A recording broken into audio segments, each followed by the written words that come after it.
अंगारकी चतुर्थीच्या दिवशी सकाळी लवकर उठून आपली स्नानादी वगैरे कर्म आटोपून घ्यायची, सूर्याला अर्घ्य देऊन दिवसाची प्रसन्न अशी सुरुवात करायची। त्यानंतर देवपूजेला लागायचं।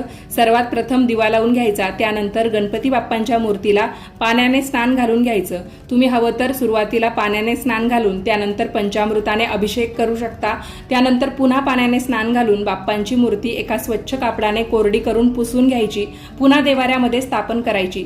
तुम्हाला ही पूजा सेपरेट मांडायची असेल तर सेपरेटही मांडू शकता किंवा मग नेहमीप्रमाणे देवाऱ्यातच बाप्पांना स्थापन केलं तरी सुद्धा चालतं। त्यानंतर बाप्पांना गंध, फूल, अक्षता, धूप, दीप हे सगळं अर्पण करून पूजा करून घ्यायची। तुम्ही दुर्वांची जुडी वाहू शकता, गुळ खोबऱ्याचा नैवेद्य दाखवू शकता, ओम गंग गणपतये नमः या मंत्राचा 108 वेळा जप करू शकता। उपवास दिवसभर करायचा, रात्री चंद्रदर्शन झाल्याशिवाय उपवास सोडायचा नाही, ते सगळ्यात महत्त्वाचं आहे, नाहीतर आपलं व्रत अपूर्ण राहतं। तर चंद्रदर्शनाची जी काही वेळ आहे ती कॅलेंडरमध्ये उपलब्ध असते, तेवढी